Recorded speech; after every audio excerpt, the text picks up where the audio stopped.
সুপ্রিয় শিক্ষার্থীবৃন্দ, যে যেখান থেকে আমার এই ক্লাসটি দেখছো তোমাদের সকলকে জানাচ্ছি আন্তরিক অভিনন্দন ও শুভেচ্ছা। আজকে আমি তোমাদের এইচএসসি আইসিটি বইয়ের তৃতীয় অধ্যায়ের নাম্বার সিস্টেম নিয়ে আলোচনা করব। তাহলে নাম্বার সিস্টেম, নাম্বার সিস্টেমটা কি আমরা প্রথমে সেটা জানব। নাম্বার সিস্টেম মানে আমরা যেটা জানি সংখ্যা পদ্ধতি। তাহলে সংখ্যা পদ্ধতিটা কি? সংখ্যা পদ্ধতি হচ্ছে কতগুলো সাংকেতিক চিহ্নের সাহায্যে গণনা করার যে পদ্ধতি, আমরা সেটাকে নাম্বার বা সংখ্যা পদ্ধতি বলবো, যেটাকে আমরা ইংলিশে বলি নাম্বার সিস্টেম। এই নাম্বার সিস্টেম আবার দুই রকম হতে পারে। এক হচ্ছে পজিশনাল নাম্বার সিস্টেম,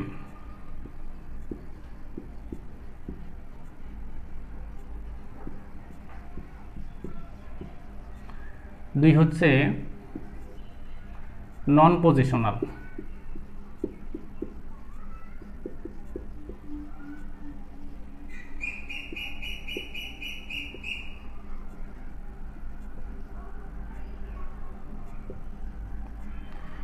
তাহলে নাম্বার সিস্টেম আমরা জানলাম কয় রকম হতে পারে: পজিশনাল নাম্বার সিস্টেম, নন পজিশনাল নাম্বার সিস্টেম।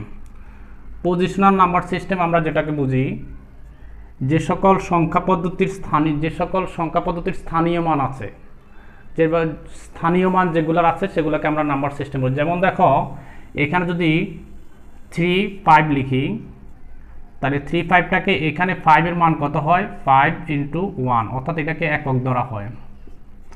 আবার যদি এটাকে আমরা ধরি, 3কে আমরা ধরি 3 এটা একক দশকের ঘরে আছে, তাহলে আমরা 10 দিয়ে গুণ করব, দশক। তাহলে এটাকে বলা হয় দশকের গড়। তাহলে এখানে 3-এর মান হচ্ছে 30 আর 5-এর মান হচ্ছে 5, তার মানে স্থানীয় একটা মান আছে। আলাদা করে যদি লিখি, আমরা আলাদা করে যদি নিজস্ব মান হিসেব করি, তাহলে 3-এর মান হবে 3, 5-এর মান হবে 5, কিন্তু এখানে স্থানীয় মান হচ্ছে 3-এর মান হচ্ছে 30, 5-এর মান হচ্ছে 5, 30 আর 5 হচ্ছে 35। আবার দেখো, নন পজিশনাল নাম্বার সিস্টেম যেটা হয়, নন পজিশনাল, যেমন দেখো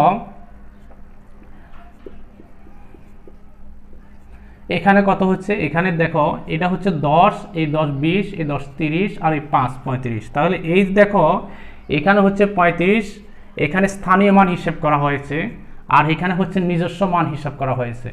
তাহলে এগুলোকে বলা হয় নন পজিশনাল নাম্বার সিস্টেম, এগুলাকে বলা হয় পজিশনাল নাম্বার সিস্টেম।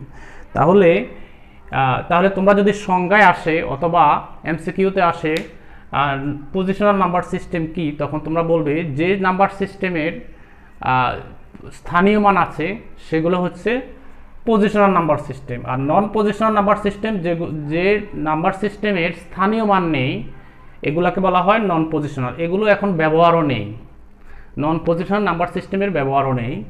তো এখন দেখো, আমরা এই নাম্বার সিস্টেম, পজিশনাল নাম্বার সিস্টেমকে আবার 3 রকম করা হয়েছে, 4 প্রকার আছে। আমরা একটু দেখে আসি।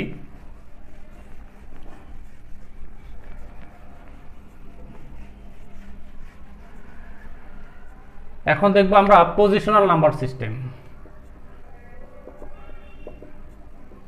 পজিশনাল নাম্বার সিস্টেম, এই পজিশনাল নাম্বার সিস্টেম আবার 4 প্রকার হইতে পারে। কি কি হইতে পারে দেখো: 1 বাইনারি, 2 ডেসিমাল, 3 অক্টাল, 4 হেক্সাডেসিমাল।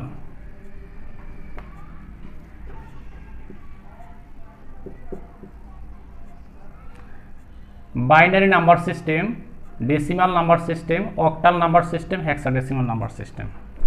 তাহলে এটা আমরা পাইছি কি, পজিশনাল নাম্বার সিস্টেম হচ্ছে 4 প্রকার। একটা হচ্ছে বাইনারি, ডেসিমাল, অক্টাল, হেক্সাডেসিমাল। এখানে বিষয় হচ্ছে এই নাম্বার সিস্টেম থেকে অর্থাৎ তোমাদেরকে পরীক্ষা করতে হবে যেটা বাইনারি থেকে ডেসিমাল, অথবা বাইনারি থেকে অক্টাল, অথবা বাইনারি থেকে হেক্সা, অথবা যে কোনো একটা থেকে যে কোনো একটা রূপান্তর করতে হবে। এটা হচ্ছে এখানে কাজ।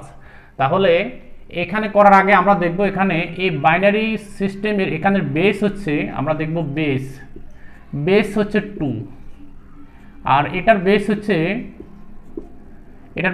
10, অক্টালের বেস হচ্ছে 8 এবং হেক্সাডেসিমেলের বেস হচ্ছে 16। তাহলে আমরা দেখলাম বাইনারির বেস হচ্ছে 2, ডেসিমালের বেস হচ্ছে 10, অক্টালের বেস হচ্ছে 8 এবং হেক্সাডেসিমালের বেস হচ্ছে 16। এ হচ্ছে এই নাম্বার সিস্টেমের বেস। তাহলে বেসটা কি আমরা আরেকটু বিস্তারিত দেখে আসি। বেসটা কি এবং কয়টা করে বেস আছে, কিভাবে বেসটা করা হয়েছে আমরা একটু দেখে আসি।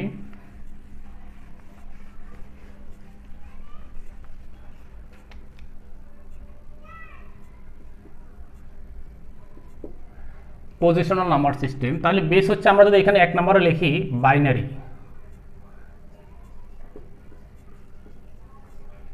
বাইনারি বেস কত বলছিলাম 2, তাহলে বেস হচ্ছে 2। এই বেস 2 কি কি? বেস মানে আমরা যেটা জানি ভিত্তি, তাহলে ভিত্তি হচ্ছে 0 1, তাহলে বেস হচ্ছে কত 2, আমরা এখানে লিখবো আগে 2, তাহলে 2টা কি 0 এবং 1। এরপরে দেখো আমরা লিখব ডেসিমাল, ডেসিমালের বেস কত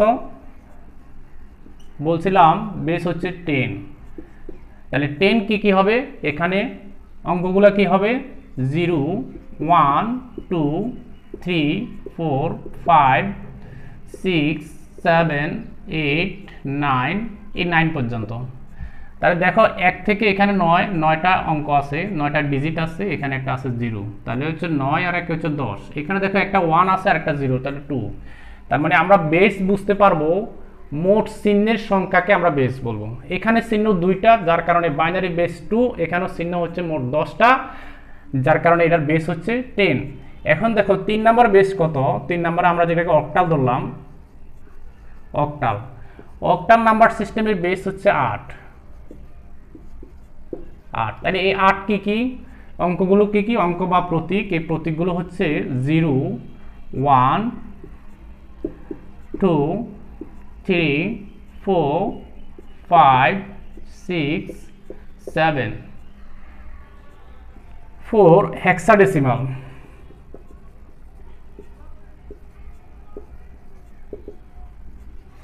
হেক্সাডেসিমাল নাম্বার সিস্টেমের বেস হচ্ছে 16।